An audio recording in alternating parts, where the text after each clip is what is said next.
People think of SM as a big company, but they don't know that SM is a microcosm of all these small entrepreneurs. It's a community. I'm also human. There are days na parang umuwi ako na parang I wanna give up na rin. What keeps me going? It's the thought of if you build more malls, you're able to generate more jobs, help more people.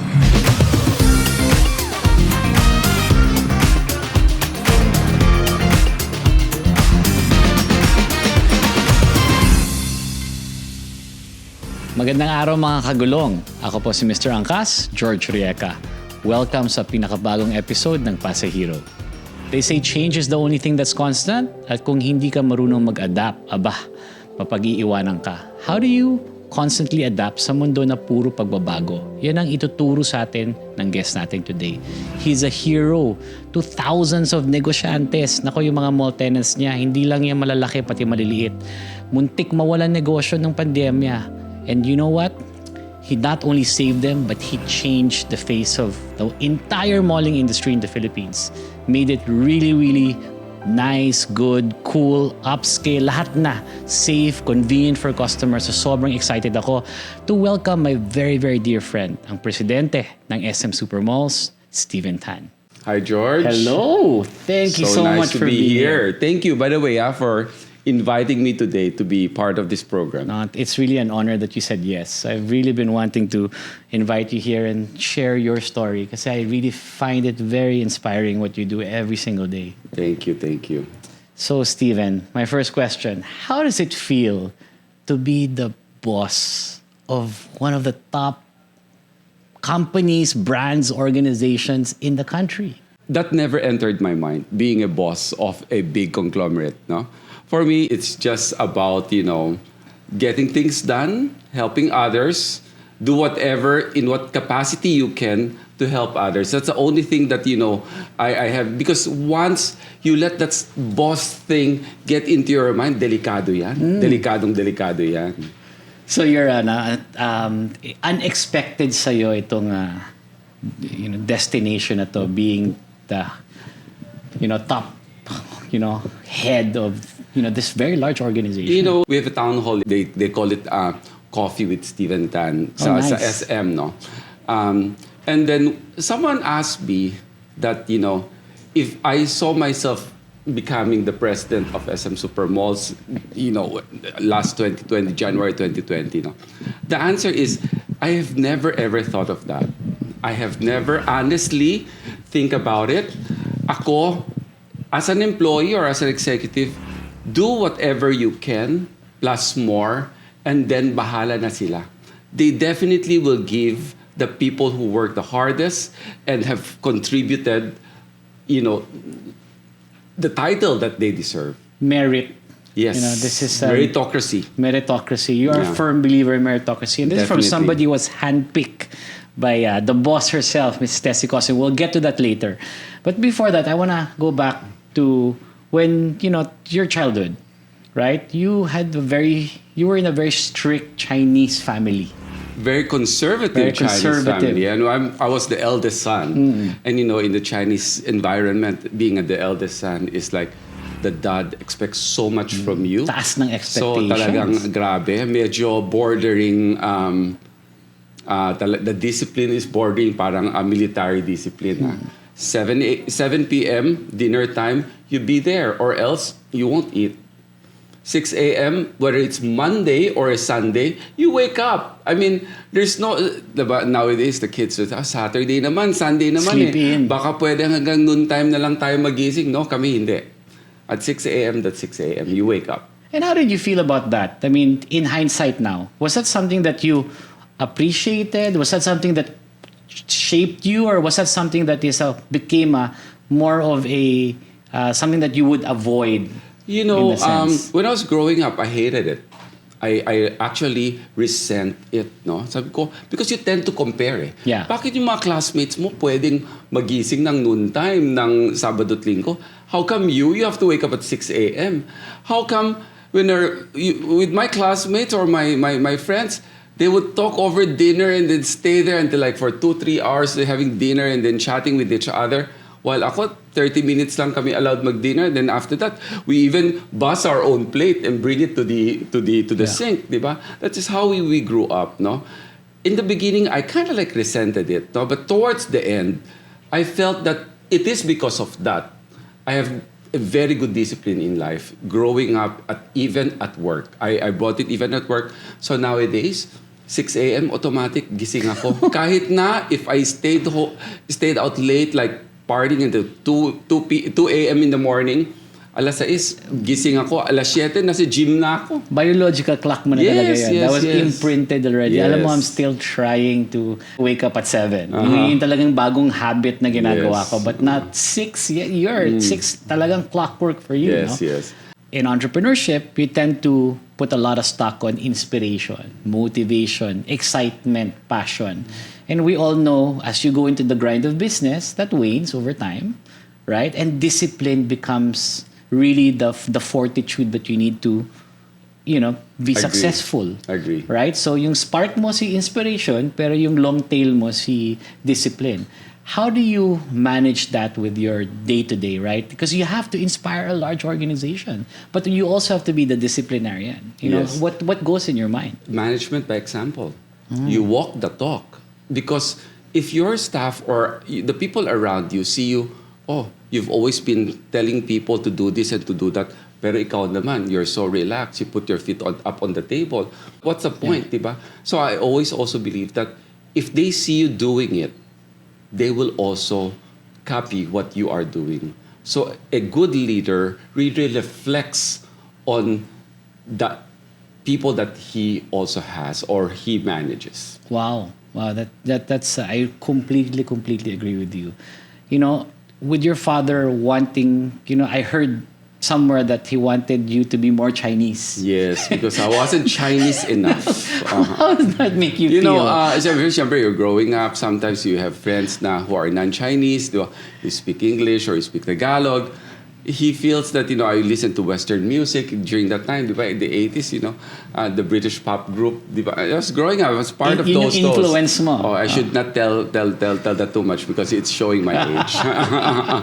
But, that's my dad saying that you're not Chinese enough. So, after, studying in the University of Hawaii, he then decided maybe you should move to Taipei to learn more Chinese and to imbibe the Chinese culture more. So that's the reason why I moved to Taipei, because I have families in Taipei. My uncles and my aunts are they're all there until now. No? So you were in Philippines. You went to Hawaii to study my university. You're Western influence. You go to Hawaii. It's super West. The United States. Yes, because my sister was there. Yeah. Taiwan, and everybody speaks Mandarin. So what was that? Was that a culture shock for you? No naman. Because when you are young, you tend to adapt easier. Diba? I'm not so sure if that will happen at this age, no? But during the time, you're fearless. You just do whatever you want. You're in your early 20s. You adapt easily. So it wasn't very difficult for me. Has that become, sort of gave you the penchant for traveling because you had to move? Then I get used to different cultures and dealing with different kind of people. So I think that kind of helped me also in a way, in how I do things right now, because I'm so exposed to different cultures, different languages. Right after Taipei, I moved to Paris for 2 years. No, that's 1998 to year 2000. I took up my MBA there. So you see, I've lived in several countries. So I'm kind of like exposed to different cultures. That makes me better when dealing with people. You were in the hotel industry in Taiwan. Yes. Then tell me about cleaning bathrooms. Okay. and everybody started low. I mean, not everybody is as lucky as some that who grew up with a silver spoon on their mouth. I applied for a job in Taipei I remember Hilton Taipei, that's Hilton International Taipei, as a management trainee. And as a management trainee, you do everything from waiting tables to cleaning hotel bathrooms. So all the odd jobs I've done. Even at one point, you will wake up at around 5 o'clock or 4 o'clock or 5 o'clock in the morning to be in the morning shift that starts at like 6 a.m. chopping chili in the kitchen.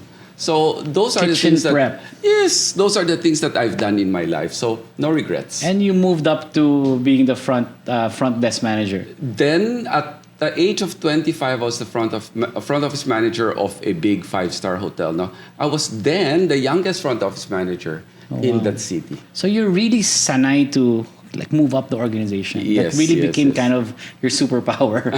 It's not an obsession. Huh? It's just something that happens. For me, if you think of promotion only, that's not going to happen. Just focus on your work, just deliver, and things will fall into places. You were in Paris, you moved back in the Philippines, then what happened when you got here? You know, when I moved back, I worked for a hotel chain as well. No? That's Barcelona Hotels and Resorts as the head of communications for that company. Then I got exposed to the C family because one of the property I was handling was the Alvista Hotel. We renovated it, we relaunched it. That was where I met the C's, no? Where it's Mr. Hans C, Miss Elizabeth C, and Tessie C. Tell me about that phone call when she said, okay, I'm going to pull you out of here. I'm going to bring you to our flagship, to our baby, to our most important company. Yeah. So that was 2004. The company that I was working for, the Barcelona Hotels Group, no, the CEO passed away. When the CEO passed away, I said, maybe I should look for another, because he's very close to me. And I told myself that maybe it's time for me to move on after 4 years of working for Barcelona Hotels and Resorts. No? I was already actually trying to move back to Paris. No, I already bought my plane ticket. Everything is kind of like set already. One evening, I was watching a movie. My phone was ringing from an unknown number. So I pick it up. And I step out and pick it up. It was her herself. Tessie says that, okay, can you come see me tomorrow? Come see me around 9 o'clock. I said, 9 a.m.? No, 9 p.m. I was thinking, nagtatrabaho pa siya, 9 p.m. na. Mag-interview pa siya, di ba? So I went. The following day, immediately, I went. I was there. She talked to me briefly and says, what will you do in Paris? Nothing is happening in Europe. Everything is in Asia. You know, she has foresight talaga. Everything is in Asia. This is what you do.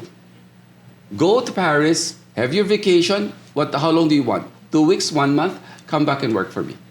Ganun lang yan. Parang, one thing leads to another. I cannot say no to her. Parang napa-oo na lang ako. So I didn't know what hit me, but it was the best decision of my life. Of course, I mean in hindsight, no. But when she gave you your first task, it was the smallest mall. It was the Podium. Then it was like the smallest mall of the SM group. Yeah, and then a year later, I got a phone call again. Paris has something talagang with me. I was on vacation December 2005. I got a message from her saying that, are you already back? I said, no, my flight is later tonight. No, I was seated at Cafe Beaubourg at the Pompidou Center when she called and says that, see me when you come back. And then after that, I start receiving messages from colleagues saying, heard that you will be the one to open Mall of Asia. The largest mall. Yes, okay. So in Asia. Then again, parang wala din naman akong small say to dyan. big. Wala din naman akong say dyan. Inutos lang sa akin. And as a good soldier, I just followed her and then opened the mall. Let's dial back to the year before. Podium. Did you ever doubt yourself na, wait, galing akong hotel. Anong ginagawa ko sa mall? It was a good transition because you know that Podium is slightly different from the rest of SM Supermalls. No? Podium is more elevated. It taps a different market. It's very hotel-like retail. So it's a good transition for me. For me, if you are in the service industry, you are in the service industry. Everything's Whether retail. It is in a 5-star or 6-star hotel, or a premium department store or a luxury mall, or even with Angkas. Right? Am I right? That's service industry. You're serving people. It's funny you say that. You are really under the blanket of Tessie, because we actually had the same conversation with her. We were having dinner and she said, "George, do you serve your customers?" Like, "Yes, ma'am." "Do you serve them, in person?" "Yes, ma'am." "Then you're retail." Yeah. Right? It's exactly I'm like, I've the same never thing. thought of it that way. It's just customer experience. You just want to please your customers for them to use you again and again and again. What were your thoughts on Podium? Kasi, look, you're saying it's elevated, right? But SM at that time was not necessarily the elevated brand. Yeah. And, at least from the research that I know, it's very difficult for brands that are mass market to go up. There's only one brand I know that successfully, which is Toyota to Lexus, right? They started with Toyota, but it's very uncommon. Did this challenge face you, or was it like you weren't really thinking about it? Was it like this time na you had this naivety that I will do it? It's actually very challenging, because first, you don't have any proof of concept yet. Yeah. Right? You have to prove to others that you can do it. So those are the things that we encountered, no? Doubts about your brand. But you just really have to push it, believe in what the foresight is, believe in it, and then focus on it and get it done. What changed in Podium? What made Podium that elevated experience with Steven Tan? I always believe in customer service. Customer service, because if you have the same type of restaurant in your mall and in your competitor mall, it tastes the same. So what will be the difference? It's only the customer service. Why would I go to this McDonald's in this mall and not go to that mall? The same McDonald's. The taste is exactly the same, right? Yeah. It's the experience, it's the customer service. So during the time, I really made sure that we think about the customers upon entering the car park or even at the front of the door until they exit the mall. The whole journey is something that is so important, nothing can be missed. Yeah. You just have to make sure that journey is pleasurable and comfortable for your customers so that they would come back again. Yeah. No, I remember the valet in Podium. We were the first mall yata to have a valet. Yeah, I was like, That wow, was my That was valet. like our Parang brainchild. That is hotel. Yes. That is not a so mall. you just put the hotel service to a mall setup. That's interesting. That's very amazing. I never thought of it that way. And that really served your background, no, to really elevate that experience. Because at the end of the day, it is people. No, you're right. It's people. Okay, going now a year later to the smallest to the biggest. Like, wow. It was what were very you thinking? challenging because Pasay, during that time, is known for not the best city Correct. in the country. You have kidnappings, holdups, and what have you. And we were the only parang establishment in that whole area. It's grassland, cogon grass left and right. Yeah. No, I even remembered my mom calling me one evening at midnight saying that, "How come you're not yet home? Why are you not home yet?" I said, "Mom, we're preparing to open in a few weeks' time." No, she says, "But be careful going home because if you drive from Mall of Asia back then 2003, 2004, walang street lights. Everything is cogot grass around the mall. Tapos ni street lamps wala. Diba? So it's quite dangerous. But of course, the area gentrified because of Mall of Asia. Correct. It got gentrified, no? So you have 5-star hotels, casinos, convention centers, the world-class arena rising every year, no? So now it's a completely different world from what it was then. So inviting tenants to come over and join you was a challenge. I remember vividly, I was showing a space to some tenants. It's a group of 3 to 4 adults, male adults in their 50s maybe. So they were looking at the mall, looking around, talking to you and says, "Who do you think your customers would be? What's your market?" And before I even answer, one of them answered, "Mga isda." And they all laugh. They all laugh. And then I felt a little bit, bad during that time, but I didn't show it, of course, di ba? Kasi we're in business, no? But I felt, pinagtawanan ako, ganyan. But it's okay. It's these challenges that sometimes push you to make sure that patutunayan ko na hindi ako mali. Yeah. I'll make sure. Then you work harder. You prove to others that it can be done. Is managing Podium with its much less number of tenants and managing or opening, launching Mall of Asia with exponentially higher number of other moving parts? How was that transition to you? Did it change in terms of your management style or mindset? During that time, no. I just thought it's all about work. There is a goal. There's an objective. Follow it, and then open up. Because when you're younger, you don't tend to overthink too much. Yes. You are more of a risk taker. Yeah. Kasi mas bata ka mas di ba? But then when I was in my mid-30s or mid-30s then, no, when I opened Mall of Asia, I didn't think too much of that. I just know that this is the goal. Focus on the goal and get it done. A lot of entrepreneurs, when they open a small business, and they open the business, it's small, right?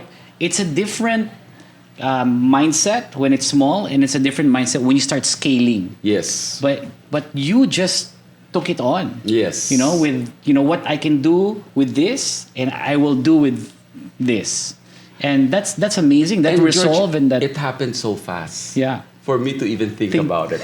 Everything happened so fast in the past 20 years, to be honest. From when I entered SM until I opened Mall of Asia a year and a half later, and then we premiumized the bigger anchor malls like Mall of Asia, Mega Mall, and North EDSA, and then we opened Aura. Everything just keep on moving and moving and moving. One problem after another to solve. I wouldn't say one problem. issue. I would say opportunity. Yes, you've made it an opportunity. Yes, where people would think of it as a problem, you made it an opportunity. Yes. So we just keep on moving until ano nangyari? Nasaan na tayo? But ganito na tayo ngayon, no? But I'm happy that this happened, and I was I was lucky enough to have mentors naman that guided me along my career, no? The likes of course the late Mr. Henry C. Sr., Mr. Hansi, and he used to visit you a lot. Yes. When Mall of Asia opened, we opened May, no? For almost until that year end, for 7 months, there is not one single day I didn't go to work. I was at work from Monday to Sunday. Why? It's because Tatang, Mr. Henry C. Sr., would visit the mall every single afternoon. Oh, wow. And I don't want to disappoint him. Wow, pressure. Yeah, so by around 2:30 or 3 o'clock, he would then go to the mall. He'd ask the secretary to call me and waited for me at Starbucks. Pagbaba ko, nandiyan na yung kape ko. My latte is there. Would sit down for 30 minutes. He would tell me all his experiences and what I should look out for and all these things. For some people, those are just cuento. For me, those are valuable learnings. It is. Even better than an MBA. Oh, for sure. No? So those are learnings that I get from him. How people, it's actually sometimes you come to think of it, it's very basic, but it is something that sometimes we overlook, because he's all about the movement of people, the behavior of people, how to read body language, how they move around. So you have to translate that into how they wish and what they were looking for, and then apply it in business. You elevated Podium. You opened Mall of Asia. And Mall of Asia has a wide range of demographic. Yes. But where SM, in at least my opinion, correct me if I'm wrong, really got that starlight was when Fashion Mall came about. It talagang just really took off and became, yes, this is Class A, Triple A, Grade A. Okay. What was that Was that the intention? There was that intention talaga. There was that intention. It happened again in Paris. This love story in Paris. My love story with Tessie, I was in Paris for vacation. She knew I was there. She happens to be there with her family as well. She called me and says, "Oh, you have time today for lunch?" I said, "Yes." So we'll meet at my hotel and let's have lunch together. So pick her up, went to Café de Flore, have coffee with her, and I have lunch with her. So while having lunch, she was saying that, "Steven, don't you want to move to move to leasing and handle our leasing division?" I said, "But ma'am, I like operations. I like how we deal with our customers and with a bit of marketing and leasing. If I move to leasing, that's the only thing that I would do. Parang I might get bored." And then she paused for a while and she says, "Ganito na lang, Steven. Let's premiumize our malls." Meaning, let's premiumize our anchor projects, the likes of Mall of Asia, Mega Mall, North EDSA, and of course you have Podium. No? So we created that premier mall divisions that I headed before. So we elevated. We opened Mega Fashion Hall. We premiumized North EDSA. We opened the block. The block, yes. And Aura. Eventually, we also opened. No? So that was a collection of our premium brands, no? The premier malls. No? What was the challenge for you? The biggest challenge? Convincing tenants that we can do it. Convincing the tenants that you should join us because, I wouldn't name which brand, no? But we were not supported by some of the retailers then. That's why we have to bring in some of the global brands ourselves. Let's pause there a bit, no? I mean, you are SM. It's hard to imagine people not supporting an SM. Of course. Hard to imagine people saying no to Steven Tan, Tessie Cosa. But you were saying even you had challenges convincing people. Of course, then we were not this big pie. Then SM wasn't like how we are today, no? But of course, right now we have our own set of challenges pa rin. But then we were just starting to go into the premium market. And the premium brands, they have doubts. Yeah. They have doubts with you. Mm-hmm. So sometimes you just have to really push it and then prove it to them that, the sale, this is the number that you could, and convincing them, coming up with some schemes that it would be difficult for them to say no to, and then have them try your mall. So then they get hooked. And you did superbly well, right? Congratulations to that. That really hit home, and you really made it happen. You premiumize it. It's very humbling, but of course with the guidance of our principals. Yeah. Fast forward 2020. You are president of SM Supermalls, and then the pandemic hits. Grabe. I was actually appointed. I know about it, of course, last quarter of 2019. No? But it was, they made it official early January 2020. But when you made it official in January, right? You built all this. You SM Aura, yes. Mall of Asia, Premiumize. You got a little nice empire in Kingdom. 2019 was our banner year. Banner year. Okay, now you have it in January. Like, this is my empire na, galing. March hits. Hindi pa yan, George. I don't know if you remember, January 2020, biglang sumabog ang Taal. Yes, tama. Taal erupted. I think second or third week of 19. Of January, diba? Yes. Umaga, we have a mall there. We cannot open the mall. The whole roof was like full of ashes and it has weight. So we encountered the water tank had got so many ashes inside, and nobody was in the mall. We had to close the mall. Yeah, we had to close it for a couple of I think for a week, no, but. Closing, it's not just a problem. It's the community that you are in, no. Literal trial by fire. Yes, we really early in the morning. I remember that's like it happened on a weekend. Sunday yata yun, no. I think Tuesday early in the morning, 4 a.m. I was on my way to Lemery already, giving out, clean water, and moving a mobile clinic to that area, giving them assistance. No, kasi we always believe that wherever you go, you have to work with the community. And it not just in good times, but also in bad times. No, so that was the time that we felt that we really have to help Lemery, Batangas, which was the city that's hit the hardest. So that was my first challenge, no? And then February naman, our China malls had to close. I also manage our China malls. Yes. No? All our malls had to close in China because they were. I mean, the pandemic hit them earlier, no? And then March naman here in Manila. It was very difficult. It was very hard because, especially when during the lockdown, nobody knew what was gonna happen. Nobody had the foresight. Nobody had the crystal ball to tell you, are you still gonna be relevant after this? Will people go back to the malls? Will I still have job? Yeah, walang playbook also. It was the first time. I remember meeting, that was the first time I met you. Yes. Di ba naging kaibigan tayo because of pandemic? Yes, correct. Well, what were you thinking then? What was the first thing that came to your mind when, not even March, but when just everything had to shut down already? It's really people helping people. We put business at the back end muna. Pause ka muna. Yeah. Tulong muna tayo. No, it's really people helping people.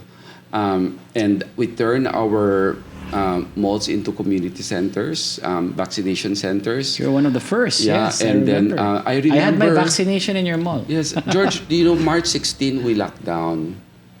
March 17 afternoon, my boss who lives in Forbes, di ba, and then I live in McKinley. So sabi ni Mr. Hans, can we meet this afternoon briefly at the office of Aura? So that was the nearest. Yeah.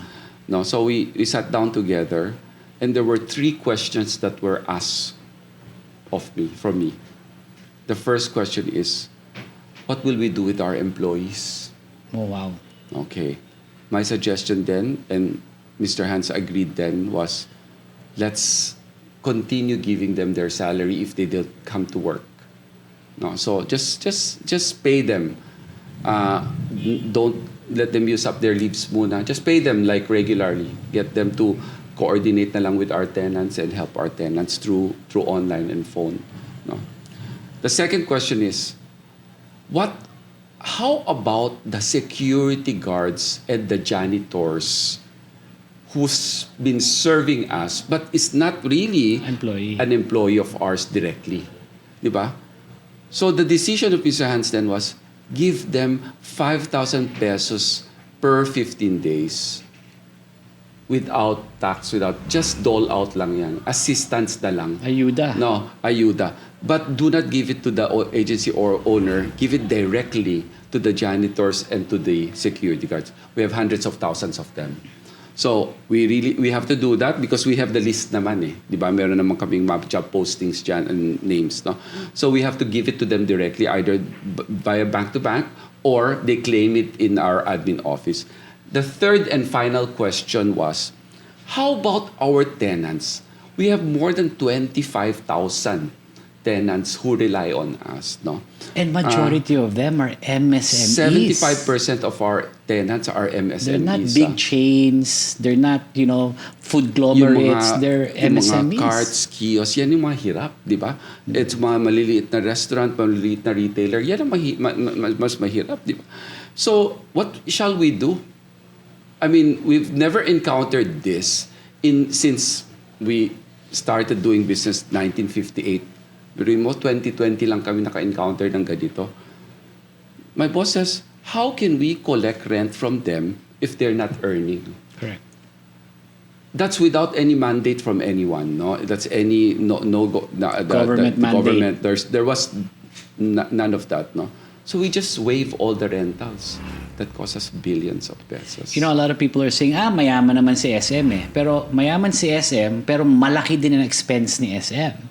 And that cost you a lot. Because our malls, we had to keep it operating even if were closed. No, meaning we have to open certain hours. HVAC units, all that stuff. Because kundi amagin eh. We had to do all those things even if we were not operating. Did you feel like it was a curse, not an opportunity, that you became president at such a dire time? I did not think of that as a curse, no. But now, come to think of it, nobody wanted that to happen. Of course, nobody wanted a pandemic, but it made me stronger. Yes. It made me stronger. It made me better.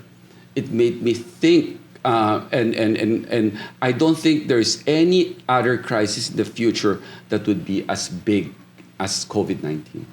Yeah. It's like your exercise, right? It gave you the muscles that you need to carry more weight. I wouldn't be this strong if that had not happened. No, this is really inspiring. Alam mo, inside naiiyak talaga ako because you really became the champion of MSMEs. You really helped them out. And that was not an easy decision to make, but you guys made it very quickly. Very, very quickly. And that's why, a lot of businesses are still alive because of you guys. And, we're talking about our MSME tenants, maybe there's 20,000 of them. But how about their employees? How about the families that these employees are supporting? How about the meat vendors, the vegetable vendors, the whole ecosystem? It's people think of SM as a big company, as a giant. But they don't know that SM is a microcosm of all these small entrepreneurs. No? It's a community. Yep. So sometimes, people would just have to really analyze and realize that it is not what they think it is. Governor Stephen Tan. No, but you're right. Palenques, the trade. Yes. There's so many things that are connected and attached to that. One thing. It is a microcosm. It is an economy. That's true. It's a little economy, or at least a big little economy. And you survived the pandemic. We're back. 2022 bounce back. Everybody's happy. But you also still kept building. Bakit hindi balik kita muna or the business just went up, no? But this is something that I have learned from Tatang himself, no? Crisis gives you opportunity. You don't forget that we opened North EDSA 1985 in the height of the People's Power Revolution, di ba? In the mid 90s or early 90s, we had also a huge crisis because of the power outage and all these things, di ba? 1992 we opened the power crisis. Yes, I remember. We opened brownout tayo ng brown every 4 hours. Mega Mall. 2000, 2006, 2007, that was the US crunch, di ba? Yung housing issues in the States. That's Mall of Asia. For some reason, we feel that if there's a crisis, there's opportunity. Mm-hmm.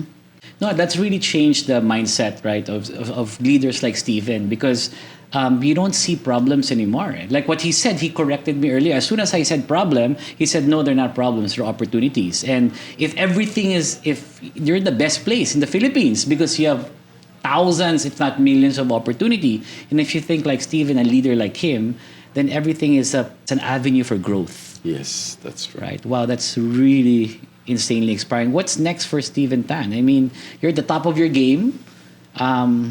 What's in your horizon? I'm not so sure for Steven Tan, but definitely for us in our company, we're hitting the 100 mark. By 2026, we just celebrated our 65th anniversary. We're hitting our 100 malls by 2026 as planned. But as a person, for me, as long as I'm able to help other people, why not? Mm-hmm. That's also the purpose why I am staying this way, right? Kasi nakakapagod din eh. I'm also human. Yeah. I have my lows and I have my ups and downs, di ba? There are days na parang umuwi ako na parang I want to give up na rin, di ba? Yeah. But what keeps me going as a person personally, I think it's the thought of if you build more malls especially in other areas, the more rural areas like the provinces, you're able to generate more jobs. you're able to help more people, more vendors, more businessmen to come into your malls, to open those carts and kiosks and all, no? Just our SM store and our supermarket pa lang, ilang tao na ang ini-employ niyan. Tama. Di ba? At ini-empower. Other than the direct employment, the indirect, as you said earlier. So that's really, for me, my biggest purpose, to be able to help others. Each and every one of us, no, especially to the younger, to the youth, no, what you're doing is meaningless without a purpose. You have to find that purpose. But for you to last, you need to instill discipline. Yes. In yourself. Yes. And find your passion. Find your passion. Hindi yan pwedeng all work, no play. What is your play? How does Steven Tan relax amidst this busy schedule? Can I tell you honestly, but you might laugh at me. Ilang Netflix ba yung pinapanood mo sa... No, I don't have too much time. Almost every night, you know naman. I see you always in some of our events, diba? And in all the events that we attend to, we bump into each other all the time. But you know what what's my source of unwinding, kumbaga, no? It's really you might laugh at me, but online shopping.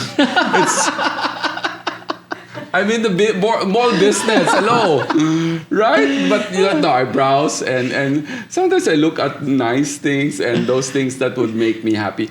Just look for those things that make you happy. I'm not saying that you should go online shopping, but everybody has a passion. And you have to find that one. It cannot be just all work. There should also be play. As a retailer, does e-commerce scare you? No, it does not scare me. We embrace it. The future of malling will be a hybrid malling, no? For people to come to the mall. If they want to go to the mall, they go to the mall. If they want to shop online, they shop online. Have it delivered by Angkas, di ba? So, yun lang. Ganun lang yan. It's going to be hybrid. You have to embrace. Do not resist change. Because if you resist change, you will be changed. Diba? Tama naman, nice. Diba? Very nice. If you resist change, ikaw ang papalitan. Ikaw ang change, diba? So, I always believe that embrace technology, embrace, what's in front of you and what you foresee in the future. And you just have to keep on innovating. And it's fantastic because having malls in China, you also have a peek into the future. Yes, and what you true. can bring into the Philippines. That's true. I can't wait. I've brought some of our bigger retailers to China also, no? To explore with them what can be done here in Manila. Yeah. Sama ka sa akin next time. Sure. I'm there. I love going to China. It's one of my favorite places now. Yeah, it's really, really been amazing talking to you. Alam mo, Steven, from his hotel experience, cleaning bathrooms, to being at the top of the game in terms of one of the biggest retail outlets, all the way to his passion in online shopping and embracing e-commerce. At the end of it all, it's all about elevating experiences, elevating the person's experience through good customer service, which is what made he made SM today. And whether it's for the mass market or for the premium market, it can happen as long as you take care of your customers. So as a retailer, or even Angkas, apparently I'm in retail now, according to Steven and Miss Tessie C. Coson, and I embrace that. Thank you very much, and I hope you were inspired with this innovation and you're inspired with the discipline that Steven has shown, being an example of a great leader. Thank you very much, Steven. Thank you, George. Salamat. Ang bilis, ano? I enjoyed it so much. Yes. Thank you for making me part of this. Thank you. Maraming salamat din sa inyo, mga kagulong, at sa ating mga Angkas Rider. Sana marami kayong natutunan sa biyahe na kasama ng ating kaibigan na si Steven Tan. Huwag niyong kalimutan i-follow ang ating social media accounts for more business and discarte tips. Isama niyo na rin po yung Angkas accounts para masuportahan natin ang mga magigiting na riders. Ako po si Mister Angkas, George Royeca, ang inyong PasaHero. Huwag kayong matakot mangarap. Walang imposible. Magsikap lang. Lahat tayo kaya umangat sa ating mga kagulong Angkas Pilipinas.